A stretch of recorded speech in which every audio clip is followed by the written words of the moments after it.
Hello ladies and gentlemen, I am Screen Scene Guru, and today I'll be discussing some TV and movie news. Starting off, I've watched the third episode of Alien Earth. Really enjoyed this episode. It's going to be a spoiler review, so be sure to check that out. Going into the episode, we've got Metamorphosis. That's the title of the episode. The team returns home with an unexpected cargo. An unsettling experiment occurs, and a new talent is discovered. It's very interesting stuff. They return to the Neverland facility ran by Prodigy. We get to see the children are kind of questioning and pondering why Wendy is the favored one, because she is the first of her kind. Bit of a competition brewing between some of them. We also get to see a little bit more backstory with the cyborg, which is very interesting. He's trying to contact Weyland-Yutani to let them know he is going to reacquire his life's work, these experiments, the creatures. So that's very interesting. The dialogue he has started with the young boy, how he wants to be his friend. That's probably going to be the Trojan horse that leads them into the Prodigy facility. So I thought that was very interesting. There was a very interesting end to the episode where Wendy, of course, wakes up after her fight with the xenomorph at the beginning of the episode, which was very cool. This is kind of showing hints to the Predator Badlands that they're going to build up to in November. The synthetics are very well used in the future. So I thought that was really cool. Wondering if maybe we'll get to see Wendy in other projects besides Alien Earth. I have heard rumor that the studio, FX, wants to renew this series for a season 2. That all depends on whether or not the viewership is good in the first 2 episodes. It was one of the most streamed television series of the year, so that's really good news for it. But yeah, they ended up doing a surgery where Wendy's connected to the creatures, and she felt when they surgically removed a face hugger, and then they took out the embryo from inside, the tadpole if you will, and they put it inside of Wendy's brother's lung. So his lung is outside his body after he was injured. They're doing surgery on him to work on him, but the embryo has been seeded. So that is very fascinating for the third episode of the show. Let me know what you guys' thoughts are on Alien Earth. Are you guys currently watching it? But going into some more movie news, I do have a script written out from the last several days. So starting off, let's see, we've heard about the Michael Bay news, him leaving the Will Smith project, so I'll write that off. Let's see, the High Side, a former racer, takes care of his family and rejoins racing business, fleeing authorities. Timothy Chalamet will reprise working with James Mangold, so that's really cool to hear. The High Side is a new project being developed for Timothy Chalamet, so that stuff is good. Break that off. We've already covered that. Alright, so going on, we've got Paramount is interested in rebooting the worldwarz franchise. We've heard this recently in the last few weeks with the Skydance heads talking about revitalizing Star Trek, worldwarz, and of course Top Gun. So that's very fascinating to hear.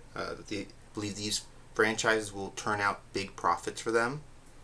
So all of this is good. Moving on to the next page. Okay. They've started filming on Spider-Man 4 Brand New Day, as we've seen the set photos in Scotland.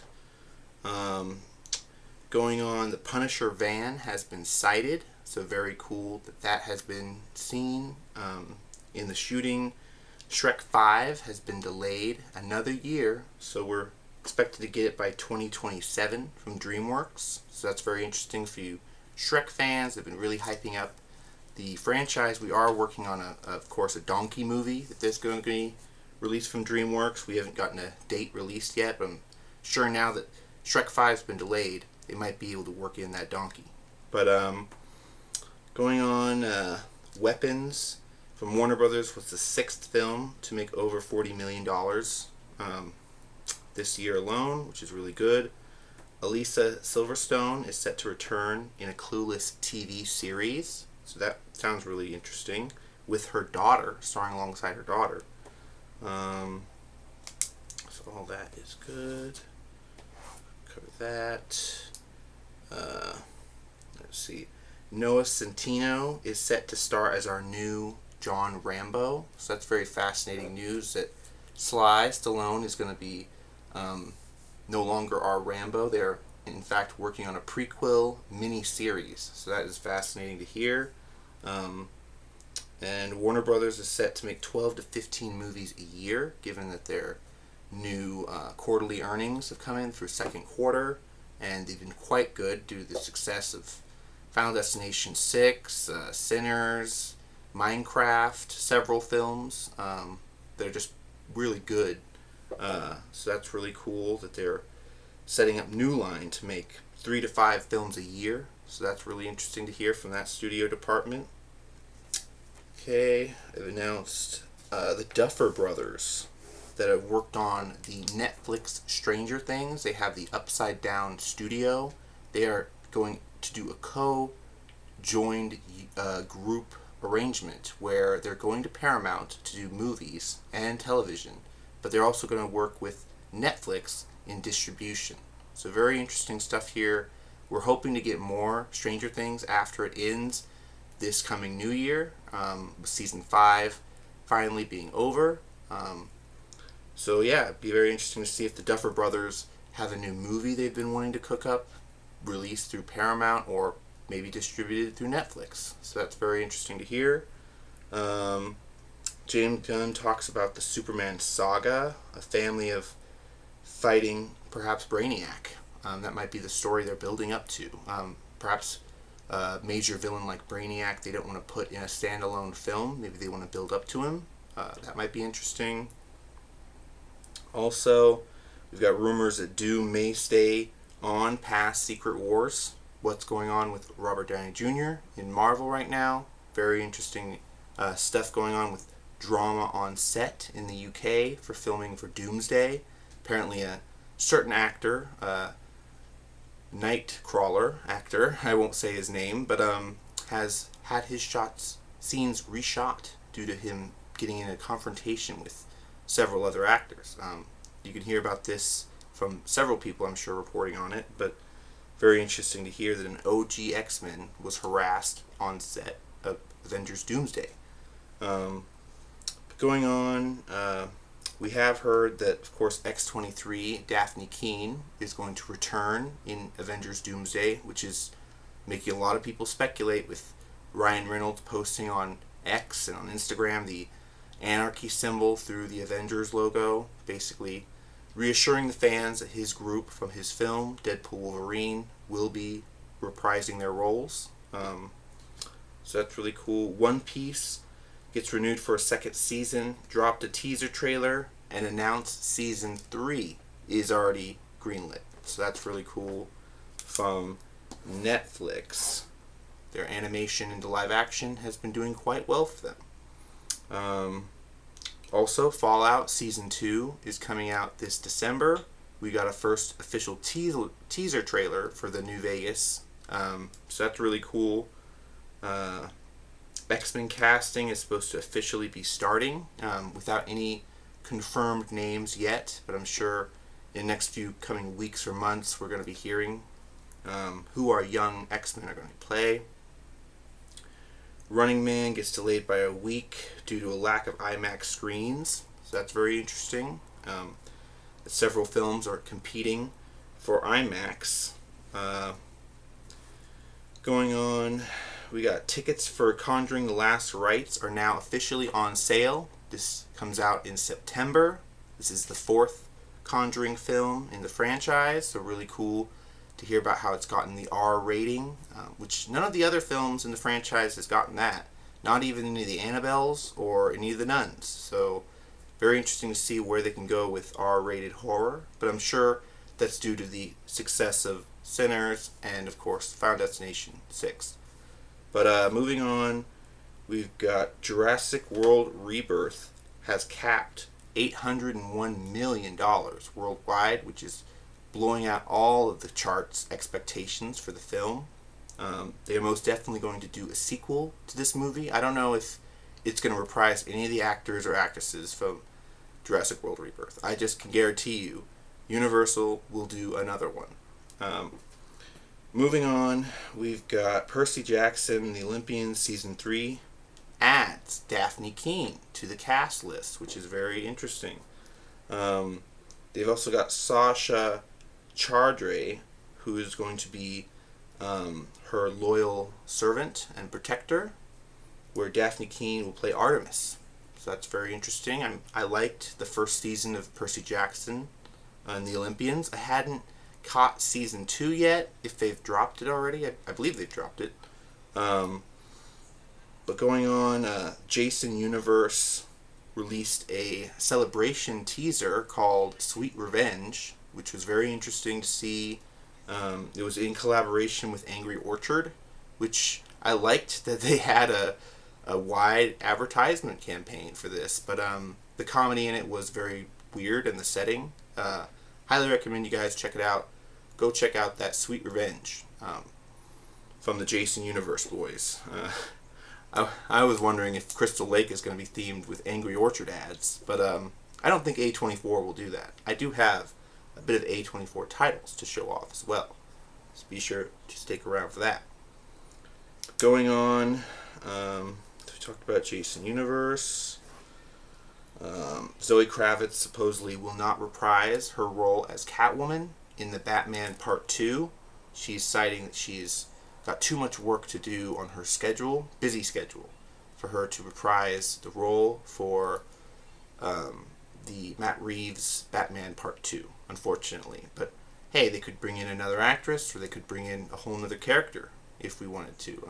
Supposedly Christina Milioti from The Penguin is supposed to come back, so maybe they'll swap their roles around a bit, because they did say they were technically sisters, so that's very interesting.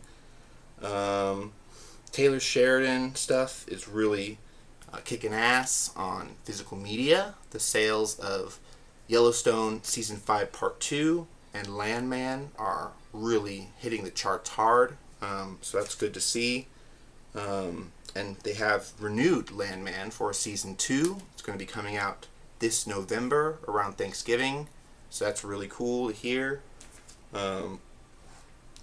That's good. Moving on to our next bit of news.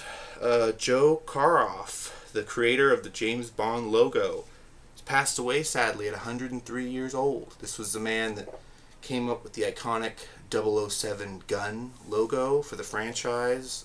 He adapted it for the movies back in the day. So it was really sad to hear about his tragic passing, him living a full life, of course, having kids, grandkids. Karen Gillan has supposedly been added to the cast of Highlander. She's going to play the lead female role alongside Henry Cavill and Dave Bautista. So the cast is finally getting up there, guys. With Highlander, it's very interesting. Pierce Brosnan has claimed on social media that he's ready to play old James Bond from the creatives Denis Villeneuve, who has been making Dune Part 3 in the deserts. Of course, he's working on some other projects, but he has been set to direct our new 007 film. And we've got the Peaky Blinders writer to write it. So now Pierce Brosnan has come out with a little expose video himself saying he's ready to portray the role again if they're willing to have him. So what are you guys' thoughts on that? Pierce Brosnan coming back as old man Bond? That might be something interesting. So we've got all this done with. Now I want to go into there may be a director's cut of Jurassic World with extended reshoots, because the director, of course, said he talked to Spielberg, and Spielberg, I guess, asked him to take out all of the Jurassic Park references in the film, even though it felt like it had plenty of dino DNA, if you will. But interesting to hear there might be an edited cut of the film, similar to how they did Jurassic World Dominion. The edited cut was only on Peacock, an extended 10 minutes of the film, which really pissed a lot of people off. I don't know if they'll do that the same with this release or not, but what do you guys think of that? There may be an extended director's cut with extra scenes. Going on, we've got, talk about that, David Edison, who is the current head of Skydance and Paramount, like I said, talks about revitalizing classic franchises like Star Trek. They may be working on 2 films consecutively after the events of Strange New Worlds ends with the season 3. They did say it was its final season. They are working apparently on a Star Trek Year 1, which may return Captain Archer from Enterprise and show the formation of the Federation. So that sounds really fun and really interesting. And then, of course, their second film they're working on is, of course, going to be about Captain Kirk and him in the early years after the Academy, but before he was captain of the Enterprise. So very fascinating stuff. They want to dive into the lore of the years before he becomes captain. This might work, or it may crash and burn. I'm not exactly sure. Let me know what you guys think of all the stuff they're working on currently. So we covered that news from Paramount. Alright, going on to Prime Video. They have released still images of what their Vought Rising series will look like. This is a prequel to The Boys, but it looks like it's very fascinating. Of course, Jensen Ackles returns as Soldier Boy, and they're going to be having quite a lot of other military-led themed superheroes in this show. So it looks like it's going to be like a Captain America TV series, if you will. So that sounds really fun, awesome. Even though they've had Captain America TV series, but this sounds like a period set 1950s superheroes show. So very much like Jupiter Rising, if you will. But going on, Nobody 2 hits theaters, but it was right in between F4's being wrapped up in the theater and then the premiere of Weapons. So know a lot of people got to see Nobody 2, but I'm hearing it's a really good film, so be sure to go out and check it out. Peacemaker Season 2 premiered with huge cameos, apparently, from characters on... we got to see multiple John Cenas, we got to see familiar faces from Season 1, but they have even rumored, someone on Threads saying, will we get Blue Beetle in Peacemaker Season 2? And James Gunn said, you can't count him out. So some people are speculating before the last episode we're going to get not just the Justice Gang, which apparently we did get a cameo of, a new revised Justice Gang, but also new characters returning. So that's cool. Moving on, like I said, Warner Brothers is really upping the scale of what they think they can do. 12 to 15 films a year. MGM Paramount, or not Paramount, MGM Amazon, so that's Prime Video, is talking about doing 15 to 20. So a lot of people are coming out making bold claims. Of course, DC Studios is saying we were going to do 2 to 3 projects a year, which is modest. That's nice. The Harry Potter series started filming in the UK. You guys can check out pictures of Hagrid as what was his name? It's Nick Frost. Yeah, Nick Frost is Hagrid, and the new child actor to play Harry. They all look good. Like I said, Alien Earth is the #1 most streaming series in the world, which is really good for a series premiere. Let's hope that it keeps that audience track all the way through the end of the series, which should be early October, I believe. So that's cool. James Gunn talks why Superman hit streaming so early to fit the Peacemaker release schedule. So basically, they announced they wanted to keep Superman in theaters longer, but Peacemaker got moved up a month. So they had to kind of set it up for the fans to watch Superman at home and then watch Peacemaker at home, because that's what the studio wants. That's what Warner Brothers and DC would like. So we should have had a little bit more time in the theater for Superman, but James Gunn leaked it early because the studios called for a show early. So that's fascinating stuff. Industry work has fled the country in mass droves due to Hollywood production at home being so expensive.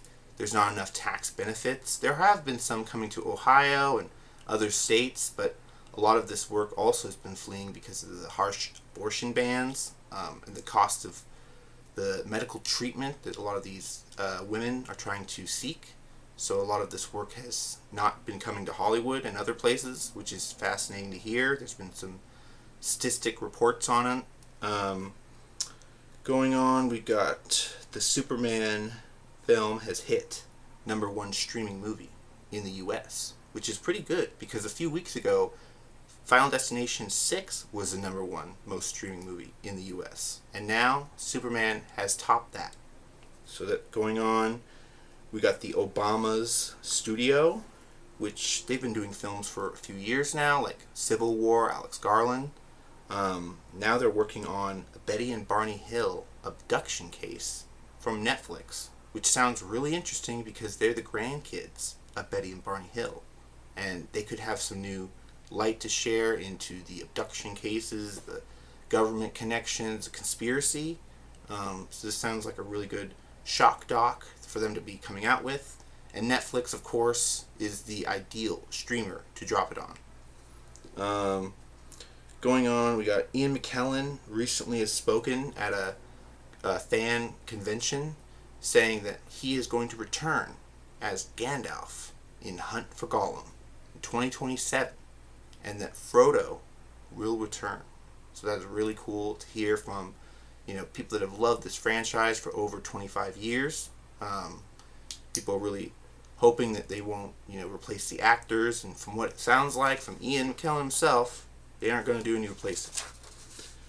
Moving on to my last couple notes, guys. I've got Universal won a bidding war for the Bourne franchise, which is kind of interesting. I don't know how much work Matt Damon is getting these days with different things, but I'm guessing he'd like to come back because Universal just bought the rights to the Bourne franchise.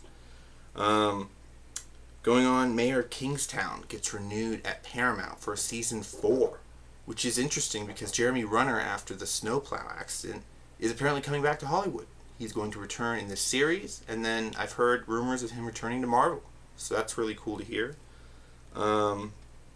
SmackDown on 8/22 in Ireland. Of course, I've got to do another separate video on SmackDown because Logan Paul disrespected John Cena and then ended up hitting with the unexpected sucker punch that left him out cold, which was interesting after John Cena called him out for being a parasite, marketing his brand at WWE warehouses and sites. On to my last couple things, guys. We've got James Gunn gives an update on Swamp Thing, which it wasn't much of an update because James Mangold said he's doing 1,000 films. He's currently working on 1,000,000 projects, so we don't know when we're going to talk to him. So we still have yet to hear from a script of Man-Thing yet. But I don't think they really have plans on introducing Man-Thing anytime soon. I think it'll be a few years down the line before we get side characters like that. Going on, that's pretty much it for the movie news and all of the scoops. We can now dive into some comic reviews if you guys would like. So starting off with my first comic, we're going to show off the big omnibus Fantastic Four.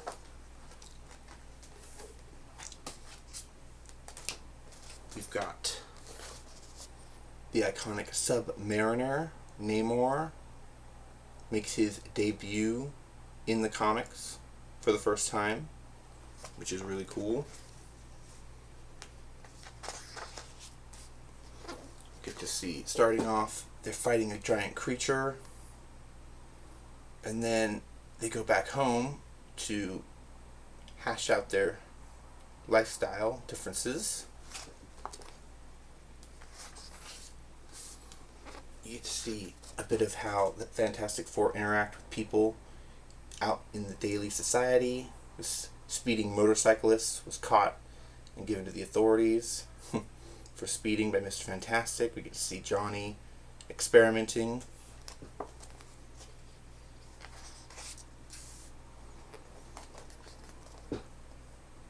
Very interesting stuff. We get to see the Thing transform back into Ben Grimm. He's having a bit of trouble controlling his powers. And we get to see the Submariner running amok in the city on land.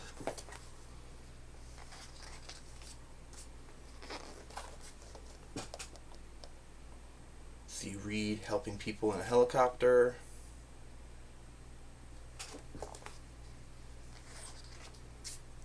After they discovered Submariner was wearing a disguise, they took him on where he continued the battle into the ocean, where there they revealed he was not human.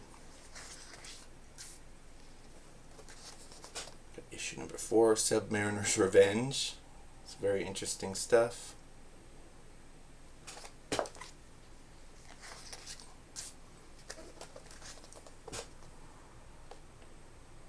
Get to see he calls in a whale, which is very similar to the Wakanda Forever.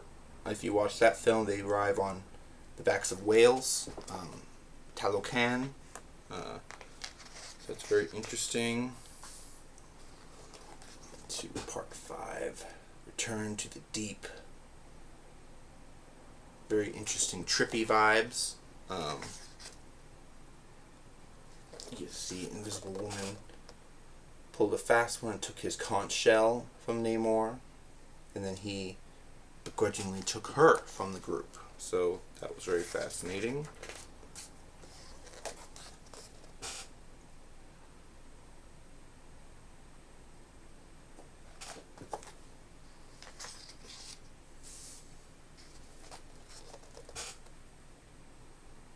The end of issue number 4. Going on, we got issue number 5, the first appearance of Doom. So very interesting stuff, guys. This is me getting through the omnibus Fantastic Four. Leave your comments and all your thoughts down below. Going on to a few more comics real quick. I've got issue number 8. Start off with that one. This is the first Punisher comic that I've read because they're filming for Spider-Man Brand New Day with Punisher. So we've got Warzone, 7 against 1, fair fight. This was issue number 8. And this came out in 1992. Starting off, we see Frank Castle is in fact caught red-handed with his weapons exposed, of course. You get to see his dialogue with a lady cop as they've both teamed up to take out a serial assaulter. We also get to see the introduction of a bad lady boss putting out a hit on Frank Castle, wanting the best in the world of assassins to take him out. So of course we get the Smiling Man with the knives. And of course they'll show you all kinds of different assassins. We've got piano string wire,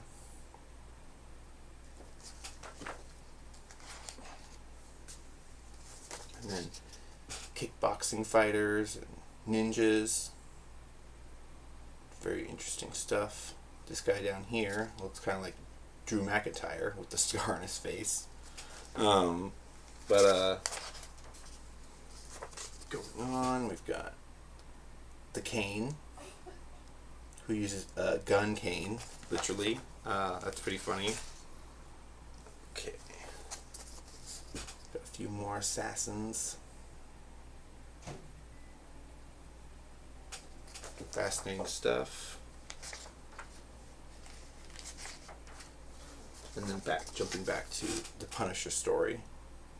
It's them trying to catch this. Hey.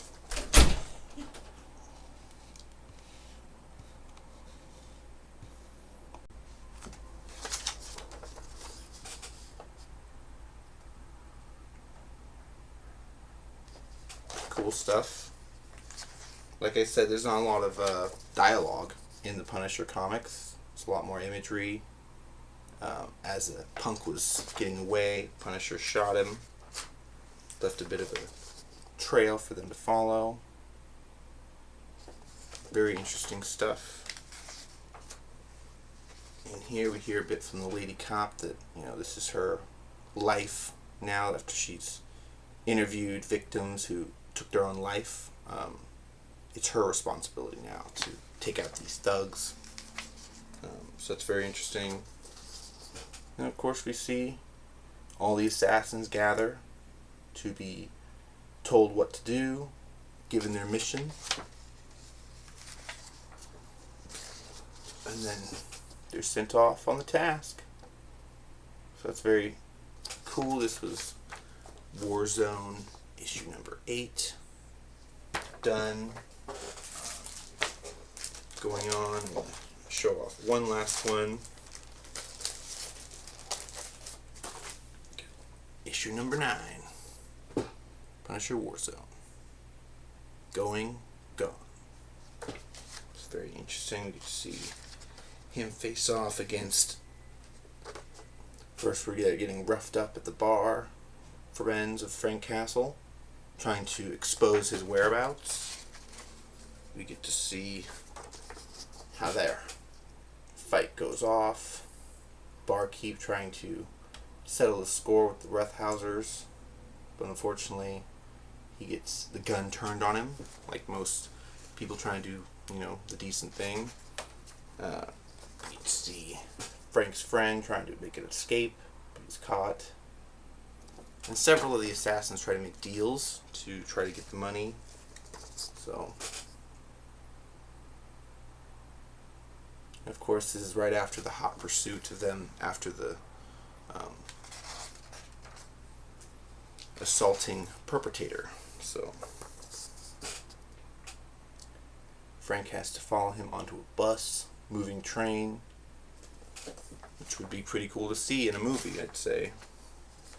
But with the gun violence, I'm not exactly sure how they could show off Frank Castle R-rated, at least. I think they'll do something for Spider-Man, maybe pan away when he does his violent freakouts. I'm not exactly sure, but it is cool, the fact that they have them.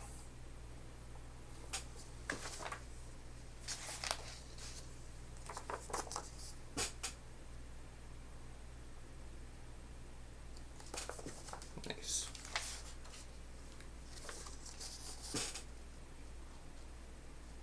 Frank's friends and associates who help him out, get him weapons, checking up on the lair, how it's been. No one's gone there in several weeks, and then a crowd of people kind of call her out for being a cop, even though she's not on the service, not on the duty.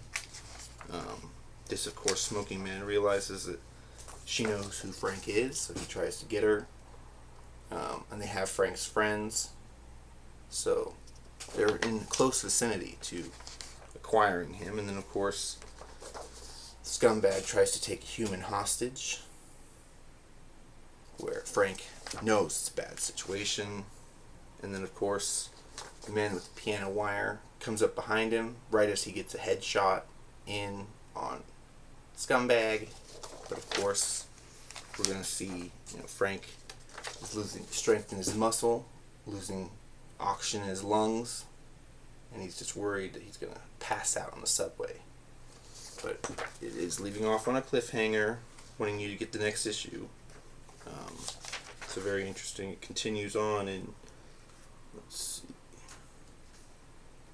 just say issue number 10.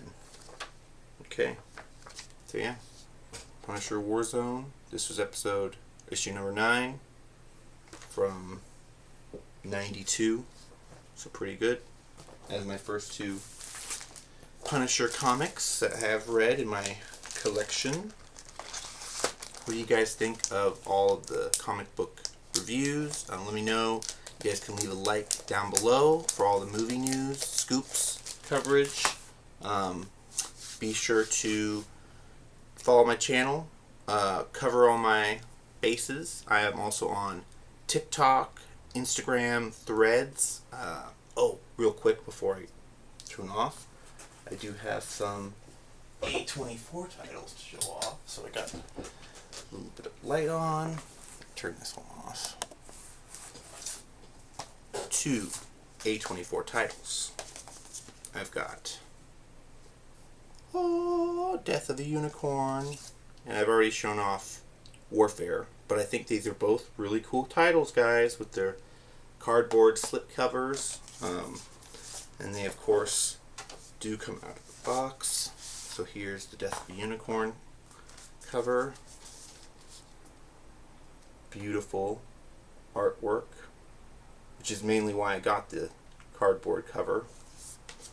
And it also comes with art cards, which I'll show off. Funny little unicorn. Some people said when the movie came out, it looked as though the unicorn wasn't done CGI. I think it looked alright. I think it was pretty good. We get the goddess, Jenna Ortega, which is really cool. More of Paul Rudd and the prosthetic unicorn. And then, of course, the meat. Love to eat the unicorn meat. And the weird family. So yeah, I like this A24 exclusive. I thought it was really cool. They would put the, time and effort into it, so that's pretty fun. Get all these art cards back in one thing.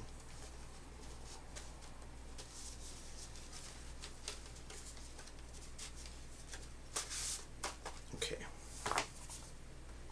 Flip back into the slipcover, and I love the mural painting they have on it. Very much like a Never-Ending Story.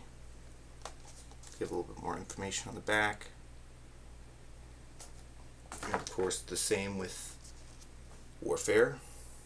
It has a slipcover. This one's a little bit tighter, so that's kind of fascinating. And of course, it comes with the art cards as well. Just a Blu-ray disc, no 4K, but that's fine.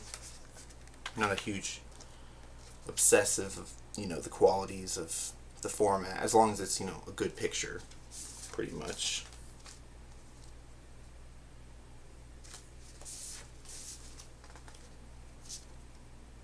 Will Poulter again, 2 A24 films back to back that he's been working on.